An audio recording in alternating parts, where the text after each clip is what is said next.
Емил Павлов на светскиот карате самит во Дубај испеше една од најголемите страници на македонскиот спорт воопшто, освојувајќи сребрен медал.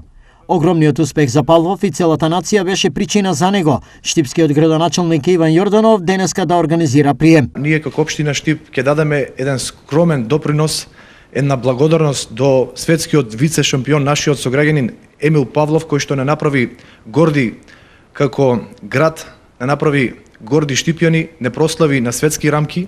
Ќе дадеме една финансиска поддршка од еднократна парична поддршка од 30.000 денари, што се надевам ќе биде една благодарност од нас како општина до светскиот вице шампион и стимул да продолжи понатаму да реди успеси. Ова за мене е еден голем поттик и мотивација да продолжам и понатаму да тренирам ако трпно и на наредното светско првенство да можам да се искачам на високиот врв на светот. Бидејќи јас на ова првенство го представував, токму играл Штип и потекнал токму ова место и го сакам овој град и голема е благодарност што еднаш до градоначалникот. Освен што е сребрен медалист од светскиот куп, Павлов е и европски шампион и освојувач на многу други исклучително високи меѓународни трофеи. Тој е убедливо на успешен каратист во државата и зад себе остава резултати кои ќе бидат предизвик за многу генерации спортисти.